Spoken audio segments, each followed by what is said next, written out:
지난 한 주 참 여러 가지 생각들, 여러 가지 감회가 교차되는 그런 한 주였네요. 북미 간의 정상회담이 결렬됐다는 소식을 들으면서 우리 민족뿐만이 아니라 전 세계의 이목이 집중되어 있었던 이 만남에서 합의문이 나오지 못하고 끝난 것 참 안타깝습니다. 또 동시에 한반도의 이 평화와 통일을 이루는 일은 오랜 인내와 또 철저한 준비가 필요하겠다 하는 것, 이것을 또 여실히 보여주는 그런 만남이 아니었는가 생각이 들어요. 그냥 한순간의 붐으로, 기대하는 감정으로 확 해결될 수 있는 일이 아니다 하는 것을 우리가 다 느끼게 되었습니다. 엊그제가 바로 3.1운동이 일어난 지 100주년이 되는 그런 날이었습니다.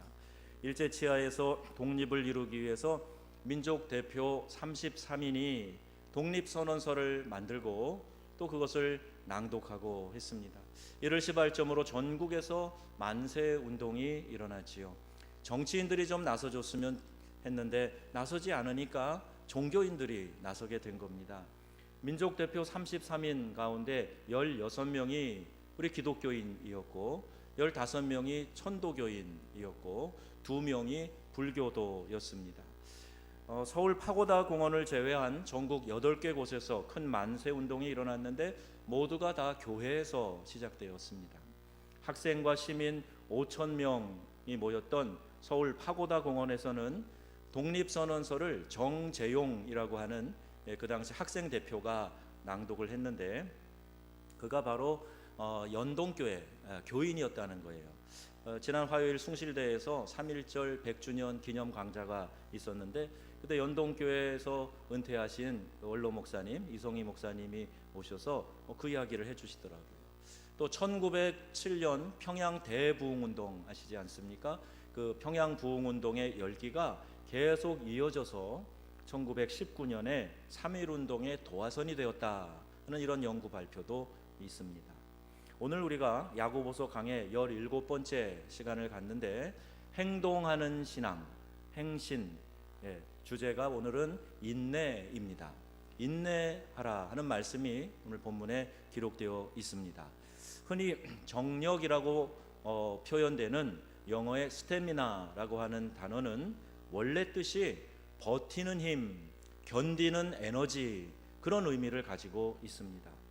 여러분, 만세운동 후에 잡혀서 옥고를 치룬 유관순 열사나 또 많은 독립운동가들, 신사참배를 반대하다가 결국 순교한 주기철 목사님 같은 분들, 또 그와 같은 많은 분들, 여러 독립운동가들이 오래 참는 인내가 없었던들, 과연 우리는 독립된 해방된 조국을 맞이할 수 있었겠는가, 이걸 한번 생각하는 기회가 되었어요.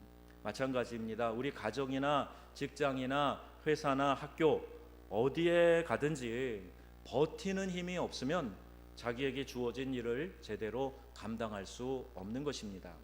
하나님이 맡겨주신 사명을 감당하는 데에는 더더욱 버티는 힘, 즉 인내가 필요한 것이죠.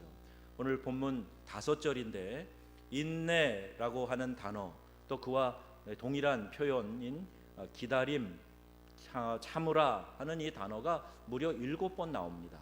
짧은 5절 안에 7번 반복해서 인내하라, 오래 기다려, 참아, 이런 이야기가 반복해서 나오고 있는 거예요. 여러분, 우리는 인내, 즉 이 스태미나 어느 정도 우리가 가지고 있습니까? 얼마나 잘 참고 얼마나 오래 견디면서 우리는 지탱하고 또 살아가고 있습니까? 야고보 사도는 우리에게 길이 참으라 이렇게 말씀합니다. 7절에 보니까 형제들아 주께서 강림하시기까지 길이 참으라 이렇게 말씀하고 있어요. 그리고 인내의 세 모델을 비유로 말씀합니다. 그 첫 번째가 바로 농부에 대한 이야기입니다. 야고보서 5장 7절 하반절 보시면 보라, 농부가 땅에서 나는 귀한 열매를 바라고 길이 참아 이른 비와 늦은 비를 기다리나니 그랬어요. 팔레스틴 이 지경에서는요, 가을에 씨를 뿌릴 때 그때 이른 비가 있어야 돼요. 씨를 뿌릴 때 비가 내려야 됩니다. 건조한 지역이니까 꼭 필요하지요. 또 봄에 추수를 하는데 추수하기 전에도 비가 흡족히 내려야 좋은 알곡들을 추수할 수 있기 때문에 이 늦은 비를 또 기다립니다. 이렇게 기다리면서 오래 참아야 열매를 거둘 수 있는 것이에요. 기다림은 농부의 사명이다, 이렇게 말할 수 있습니다. 달걀을 20일 품고 있어야 병아리가 돼서 나옵니다. 암탉이 병아리 빨리 보고 싶다고 빨리 부화되라고 달걀을 쪼아대는 일은 없습니다. 그러면 생명을 보기는커녕 죽게 만드는 일이 될 수도 있어요. 우리가 어떠한 시련과 역경과 고통과 고뇌와 환난 속에서도 오래 참아야 열매를 거둘 수 있다는 거예요. 열심히 수고하면서 오래 인내하는 것이 우리에게 꼭 필요합니다. 두 번째는 선지자에 대한 비유입니다. 10절 말씀 우리 함께 읽어보겠습니다. 시작. 형제들아, 주의 이름으로 말한 선지자들을 고난과 오래 참음의 본으로 삼으라. 아멘. 역경을 견디는 것도 힘들지만 자신을 괴롭히는 사람을 견디는 것 보통 어려운 일이 아닙니다. 하나님의 종 선지자들은요, 회개하세요, 죄악에서 돌이키세요 라고 촉구하는 사람들이었어요. 하나님의 명령으로 그 백성의 죄악을 회개하도록 촉구하는 그런 일을 하였기 때문에 왕과 백성들은 선지자들을 부담스럽게 생각했고 때에 따라서는 아주 싫어했습니다. 그들의 따가운 눈총과 따돌림과 박해와 살해 위협에도 불구하고 하나님이 맡기신 사명을 감당하기 위해서 진리를 선포하고 박해를 끝까지 잘 참아냈던 거지요. 우리는 이것을 본받아서 오래 참아야 됩니다. 이렇게 사명을 감당하며 오래 참음으로 상을 받게 되는 것이에요. 진리를 위해 오래 참으시기를 주의 이름으로 축원합니다. 세 번째, 욥의 예를 말합니다. 11절 보겠습니다. 시작. 보라, 인내하는 자를 우리가 복되다 하나니 너희가 욥의 인내를 들었고 주께서 주신 결말을 보거니와 주는 가장 자비하시고 긍휼히 여기시는 이시니라. 아멘. 욥이 끝까지 인내했을 때 하나님께서 큰 축복의 결말을 주셨다는 겁니다. 이것을 볼 때 우리는 시련을 허용하실 때 반드시 하나님은 목적을 가지고 계시다 하는 것을 알 수가 있습니다. 시련, 고난의 목적이 뭘까요? 하나님은 아무런 목적 없이 우리에게 시련을 주시지 않습니다. 욥의 고난에도 다음 네 가지 하나님의 의도, 하나님의 목적을 찾아볼 수가 있는데, 그 첫째는 하나님은 욥의 신앙 인격을 테스트하신 거예요. 욥이 하나님을 어느 정도 신뢰하는지를 하나님이 테스트하시는 겁니다. 물론 하나님은 알고 계셨어요. 분명히 이 시험을 통과할 거다 알고 계셨어요. 그런데 이 시험에서 누가 분명한 확신을 갖는가? 욥 그 자신입니다. 아, 내가 하나님 은혜로 살았구나, 하나님이 나를 이렇게 사랑하셨구나, 이것을 욥이 스스로 깨달을 수 있도록 자기의 신앙을 점검하게 하신 거예요. 고난을 통과한 사람들을 보면 신앙 인격이 돈독해지는 것을 봅니다. 아직도 가볍고 철없는 사람들은 깊은 고난의 풀물을 통과하지 않은 사람인 경우가 많이 있어요. 또 하나님께서는 욥을 성숙하게 하셨습니다. 고백의 신앙에서 몸소 체험하는 신앙으로 바꾸어 주신 거예요. 욥기 42장 5절 말씀 우리 함께 보겠습니다. 내가 주께 대하여 귀로 듣기만 하였사오나 이제는 눈으로 주를 배움나이다. 아멘. 귀로 듣는 것 같이 하나님과의 교제 있었어요. 그런데 더 분명하게 지금은 내가 눈으로 보는 것처럼 살아계신 하나님을 체험하게 되었다. 뭐를 통해서? 고난을 통해서 그렇다는 거예요. 또 세 번째는 하나님께서 욥에게 더 큰 복을 주시기 위함입니다. 하나님께서 욥을 낮추시고 시험하셨는데 그 목적은 더 큰 복을 주시기 위함이에요. 시련을 당할 때 우리는 하나님의 이 목적을 기억해야 됩니다. 우리는 주님께서 주시는 결말을 기다릴 때 오래 인내할 수 있어요. 농부처럼 열매를 기다리면서 계속해서 인내해야 됩니다. 선지자처럼 진리를 위해서 끝까지 인내해서 상 받는 사람들이 되어야 됩니다. 욥처럼 자신에게 시련이 다가온다고 할지라도 하나님이 주실 결말을 보기 위해서 끝까지 신앙을 지키며 인내해야 되는 것입니다. 인내가 쉽지 않지요. 우리 서양 격언에도 인내는 쓰다, 그러나 그 열매는 달다, 이런 말이 있잖아요. 인내는 쓰고 괴롭고 어려운 겁니다. 그럼 어떻게 하면 우리가 잘 인내할 수 있을까요? 마음을 굳건히 하라, 성경은 말씀합니다. 8절 말씀 다 같이, 너희도 길이 참고 마음을 굳건하게 하라, 주의 강림이 가까우니라. 아멘. 마음을 굳건히 하라는 거예요. 마음에서 생명의 근원이 나온다고 잠언 4장에 말씀하고 있습니다. 하나님의 생명의 말씀을 들을 때 생각하게 되는 거예요. 우리 사람들이 참 말 안 들어요. 누구 말 잘 안 듣습니다. 그런데 하나님의 말씀은 생명의 능력이 있기 때문에 우리의 심령으로 뚫고 들어올 수 있는 거예요. 말씀을 귀담아 듣기만 하면 말씀이 우리 안으로 뚫고 들어올 때 그때 마음이 움직이기 시작하는 거예요. 마음이 움직여야 삶의 변화를 일으키는 행동이 나타나게 됩니다. 이걸 도식화해 보면 우리의 생각을 하나님이 말씀으로 바꿔주세요. 그러면 이 마음이 움직여요. 여기에서 감정이 나오고 행동이 나오고 습관이 나오고 이것이 모여져서 인격이 되고 그 인격이 인생을 결정하게 된다, 이 말씀이에요. 그렇다면 우리의 인생을 바로잡기 위해서는 우리는 먼저 생각을 바로잡아야 됩니다. 말씀을 의지하고 여러분 생각을 바로잡으시기를 바라요. 나를 의지하지 말고 내 경험을, 내 주관을, 내 고집을 의지하지 말고 하나님의 말씀을 의지해서 여러분 생각을 고치세요. 그 말씀을 따라가세요. 그렇게 할 때 우리의 마음을 굳건하게 하는 것이고, 마음이 굳건해야 인내할 수 있습니다. 인내해야 상황에 따라 출렁이고 헤매는 그런 인생을 살지 않을 수 있습니다. 우리가 억울한 일을 당하거나 시련과 환난과 핍박과 고난 등을 당하면 이런 세 가지 반응 중 하나가 나타난다는 거예요. 영어 단어로 보면 더 피부에 와닿는데 다 F자로 시작되는 단어예요. 첫째, 싸움, fight, 싸운다. 아니면 두 번째, 두려움, freeze, 두려움의 반응을 일으킨다.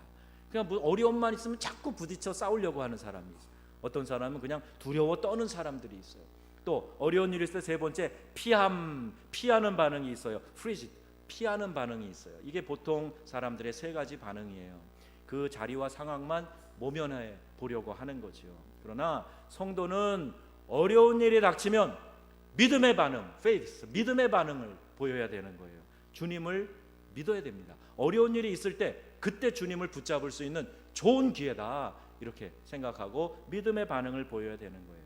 새벽에 묵상하고 있는 신명기 말씀에서 보듯이 신명기 8장 16절 말씀, 이는 다 너희를 낮추시며 너를 시험하사 마침내 내게 복을 주려 하심이었느니라. 아멘.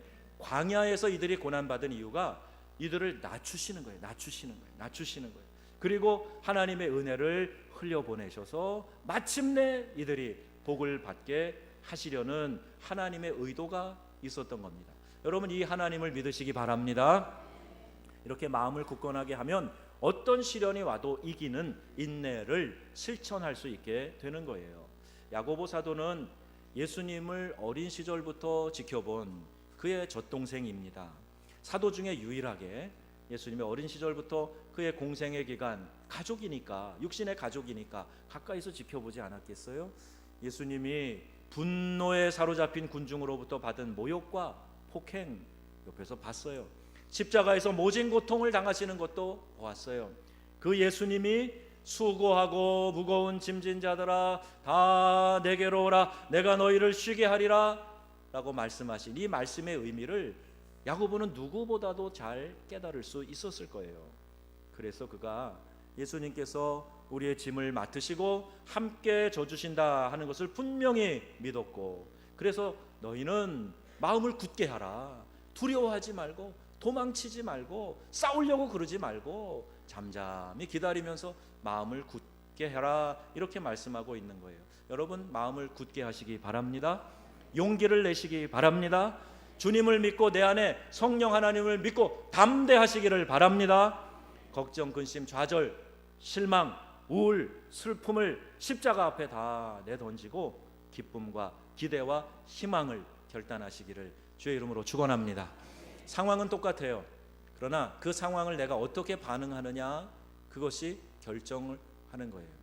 여러분, 두려움으로 또 싸우는 마음으로 도망치는 마음으로 하지 말고 하나님이 함께 하시는데 하나님이 책임져 주시는데 그리고 담대하게 될 때 우리에게 찾아오는 모든 일들, 걱정, 근심, 좌절, 실망, 우울, 슬픔, 우리가 다 극복하고 인내를 통해서 승리하게 될 줄로 믿습니다. 또 한 가지 우리가 귀담아 들어야 될 말씀이 있네요. 우리가 시련을 당할 때 끝까지 참기 위해서는 무엇보다 먼저 마음을 굳게 한 다음에 형제끼리 서로 원망하지 말라, 이렇게 권면하고 있습니다. 이 말씀은요, 관계를 바로 회복하라 하는 말이에요. 사람들은 관계를 통해서 행복을 느낍니다. 관계가 깨어지면 불행해지는 거예요. 이스라엘 백성은 이집트에서 종살이 할 때부터 고통 중에 하나님께 부르짖어서 하나님이 구원해 주셨습니다. 그 10가지의 재앙, 기적을 하나님께서 보여주시면서 결국 그 바로의 강팍한 마음을 꺾으시고 이스라엘 백성을 출애굽하게 하셨어요. 그들이 다 봤습니다. 물이 피로 바뀌는 것도 보고 막 이의 재앙, 개구리의 재앙 보고 마지막에 장자의 죽음이 있었는데 문설주의 어린 양의 피가 발라져 있는 곳은 그 죽음의 사자가 뛰어넘어가서 생명이 보존될 놀라운 일을 보았어요. 그리고 출애굽한 거 아닙니까? 그리고 갑니다. 근데 그 앞에 지금 홍해바다가 놓여 있어요. 뒤에 보니까요, 바로의 군대가, 이 전차 부대가 지금 쫓아오고 있어요. 오늘날로 말하면 탱크 부대 같은. 그리고 모든 병력이 다 동원돼서 쫓아오고 있어요. 아니, 도망간 노예를 잡는데 무슨 그런 일을 해. 그런데 이거 사탄이 하는 일이 그래요. 사단이 바로의 마음을 자꾸 이렇게 바꾸는 거예요. 이게 사탄이 하는 일입니다. 자꾸 마음이 이렇게 변덕스러워지는 거, 이게 사단이 하는 일이에요. 바로가 그래서 또 군대를 총동원해서 쫓아가 가지고요, 막 달려오고 있어요. 그러니까 이스라엘 백성들이 무슨 생각이 듭니까? 하나님이 이런 기적을 통해서 우리를 구출해 내셨는데 쟤네들 큰일 날려고 저러고 있네. 왜 쫓아오지? 이랬으면 얼마나 좋겠어요. 그런데 기적을 본 그들이 지금 당장 눈앞에 홍해가 있다고 또 원망하고 불평합니다. 모세 지도자를 원망합니다. 그리고 한탄합니다. 애굽에 매장지가 없어서 여기까지 끌어내서 죽게 하냐? 이렇게 대들고 이야기하는 거예요. 얼마나 그 마음이 강팍합니까? 하나님의 기적을 통해서 그들이 재앙을 일으키신 하나님, 그 기적을 통해서 여기까지 왔는데 또 이렇게 불평해요. 그럼에도 불구하고 하나님은 모세의 지팡이를 들게 하시고 홍해를 가르시고 거기를 지나가게 하셨어요. 이스라엘 백성이 다 지나가고 났는데 군대가 막 말을 달려 쫓아옵니다. 하나님이 물을 덮으셨어요. 그들이 다 홍해에서 수장되고 맙니다. 놀라운 일을 본 거 아닙니까? 저 같으면 평생 잊지 못할 것 같아요. 이야, 하나님 대단하시다. 그런데요, 이 백성들을 보세요. 광야길에 들어서서 목이 마르고 먹을 것이 없으니까 또 원망하고 불평하는 거예요. 먹을 거 없다고 또 불평합니다. 목마르다고 또 불평하고 원망합니다. 보세요. 여러분, 우리도 혹 이스라엘 백성처럼 어려울 때 하나님 불평하고 원망하지 않습니까? 이제까지 이런 은혜로 하나님이 나를 인도해 오셨는데, 죽을 위기에서도 하나님 건져주셨는데, 나에게 이런 평안한 삶을 허락해 주셨는데, 그때 하나님 도와주시지 않았으면 오늘 내가 없는데, 그런데 지금 그 위기를 다 지나고 나서 또 다른 어려움이 찾아오니까 또 불평하고 원망하고 하나님 앞에서 패역한 말을 하고, 우리가 왜 내게 이런 일이 있습니까? 왜 이렇게 몸이 아픈지 몰라요? 오늘도 일찍 오신 분이 어떠세요? 그랬더니 아파요. 연세 드시면 원래 다 아픈 거예요. 그런데 마음을 즐겁게 하면 덜 아파요. 제가 그렇게 말씀드렸어요. 맞지요? 예, 맞지요? 예, 그래요. 그런데 이 백성은 또 그러는 거예요. 왜 이렇게 아픈지 몰라요. 왜 이런 사람 만나 살게 하셨는지 몰라. 하나님, 왜 내 자녀들은 일이 잘 안 풀리는지 몰라. 하나님, 왜 하나님께 따지는 거예요. 이런 마음을 다스리지 않으면 하나님을 향해서만 불평 불만하는 게 아니라 사람들을 향해서도 이런 불평 불만을 하게 됩니다. 그런데 여러분, 기억하셔야 됩니다. 가뜩이나 시련을 당해서 마음이 어려운데 원망 불평까지 하면 하나님은 그래도 봐주시지만 사람들하고는 관계가 깨져요. 관계가 깨져요.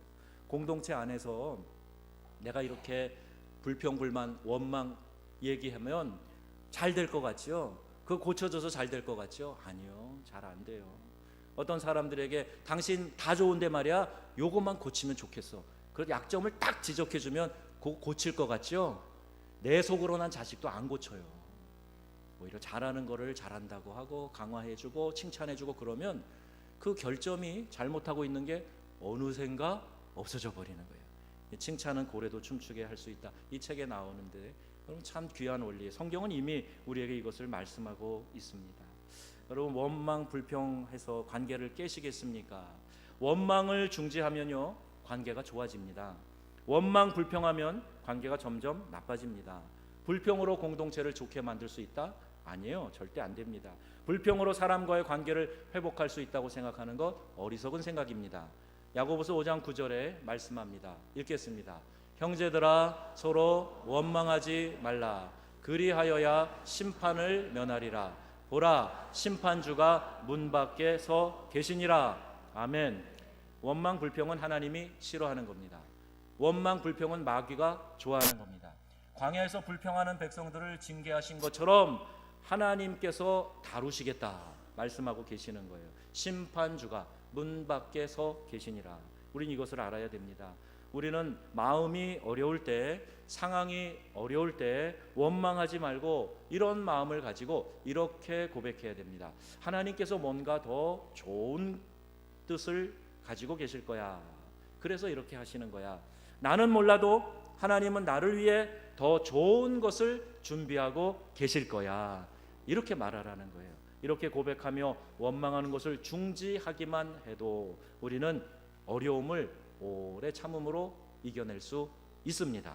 그리고 또 하나 맹세하지 말라 말씀하고 있어요. 12절에 보면 야고보가 맹세하지 말아라 그랬어요. 앞의 내용과 약간 문맥이 맞지 않는 것 같이 느껴지기도 합니다. 그러나 좀 더 자세히 이 말씀을 들여다보면 시련에 부딪힐 때 우리가 때에 따라서는요 좀 과장된 맹세를 하고 그 내 말을 믿게 하려고 하는 그런 의도를 그렇게 나타날 때가 있어요. 야고보는 이러한 헛 맹세를 하지 말라 그랬어요. 지킬 것도 아니면서 지킬 능력도 안 되면서 당장 어려운 상황을 모면하기 위해 하는 맹세, 이런 헛 맹세 하지 말아라 말하는 겁니다. 제가 아프리카에서 이 무슬림들을 많이 만났는데요. 이 사람들이 가끔 어떤 일이 있을 때 그 위기를 모면하기 위해서 정색을 하고 큰 소리로 뭐 알라 뭐라고 아랍어로 하면서 하늘을 가리키고 땅을 가리키고 막 그래요. 그 얘기는 뭐냐면 내가 알라 신 앞에서 내가 맹세하는데 내 말은 참된 말이야. 나 거짓말 아니야. 그러고 얘기하는데 나중에 보면 새빨간 거짓말하고 있는 거예요.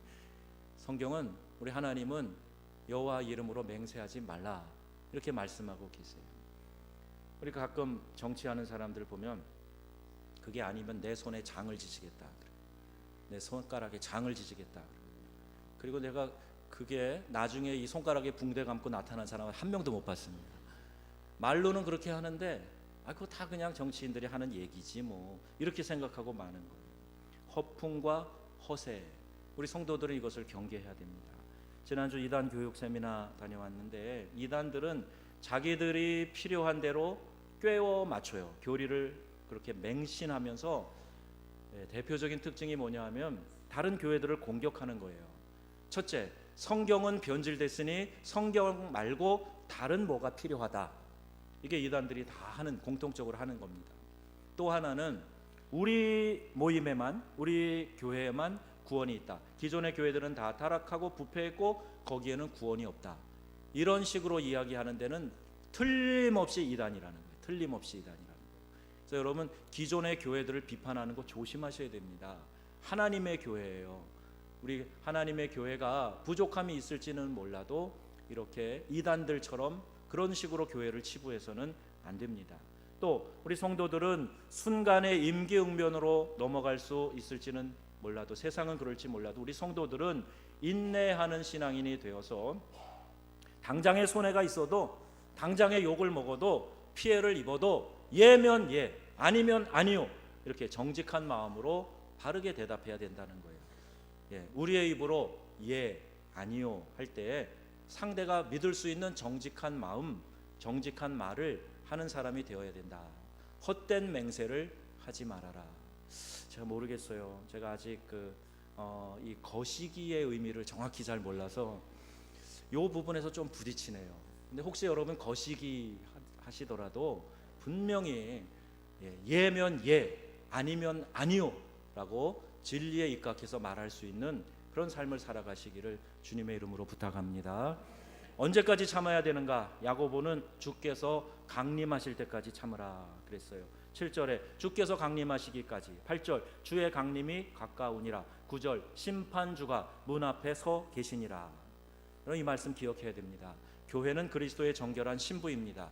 교회 공동체의 각 성도는 예수님께서 심판의 주로 재림하실 그 날을 고대하면서 살아가는 사람인 줄로 믿습니다. 여러분, 우리가 예수님 재림을 신부로서 정결하게 단장하고 신랑 되신 예수님 어서 오시옵소서 기다리면서 준비하면서 살아가는 사람들이에요.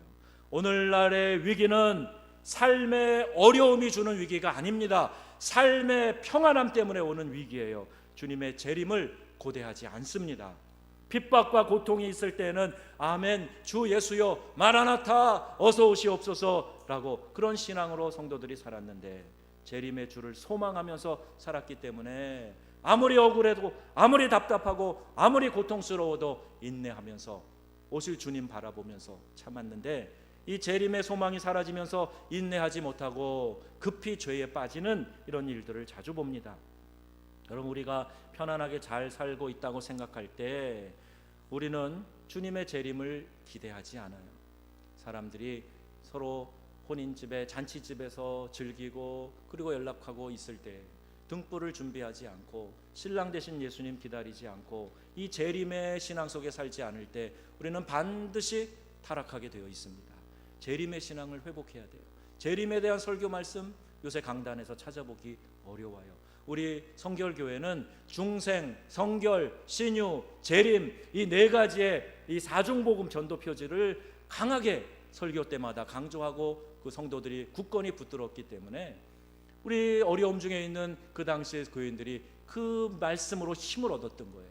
지금은 이 일제강점기의 어려움 속에서 수탈 가운데 이런 인권 유린 가운데 있지만, 그러나 우리 주님 다시 오신다, 이 재림의 신앙을 갖고 선포했어요. 그랬더니 일제가 우리 성결교단을 강제 해산시켜 버렸어요. 예배를 드리지 못하게 했던 그런 역사의 아픈 시기가 있었습니다. 삶이 어려운 것이 위기가 아니라 하나님을 멀리하는 것이 위기다. 여러분 한번 해보세요. 시작. 삶이 어려운 것이 아니라 하나님을 멀리하는 것이 위기이다 하는 거예요. 여러분 잘 기억하셔야 됩니다. 여러분, 주님은 반드시 다시 오십니다. 교회의 신부로 심판의 주로 오십니다. 이 재림의 신앙을 가지고 살아가시기를 축원합니다. 주님이 오시면 우리의 눈물도 닦아주시고 우리의 한숨도 제해주시고 우리의 질병도 치료해주시고 우리의 죄악도 처리해주시고 억울한 모든 것을 풀어주실 줄 믿습니다. 11절 말씀에 주께서 주신 결말이라는 말씀이 나옵니다. 주님은 왜 오래 참는 자에게 좋은 결말을 주시는가? 주는 가장 자비로우시고 긍휼이 풍성하신 분이시기 때문이다 말씀하고 있어요. 지금 이곳에도 절망과 한숨, 답답함, 갈등과 분열의 상처로 고통받는 이들이 있습니다. 주님은 우리의 마음속의 생각과 우리의 신음까지 다 아시는 분이시기 때문에 여러분 주님을 바라보고 주님께 나아가면 모든 문제가 해결될 줄로 믿습니다. 이 때문에 우리는 인내하며 주님을 바라보고 주님을 고대하자 하는 거예요. 인내는 천국 문을 여는 열쇠다 이런 말이 있어요. 인내하면 마침내 주님이 주시는 열매 이것을 체험하게 된다는 거지요. 지금 억울하고 답답해도 심판의 주로 법정에 들어오시기 위해서 문 밖에 서서 기다리시는 주님이 계시다 하는 것을 여러분 믿으시고 원망하지 말고 헛된 맹세하지 말고 마음을 다잡고 끝까지 인내하는 성도님들이 다 되시기를 주 예수님의 이름으로 축원합니다. 아멘.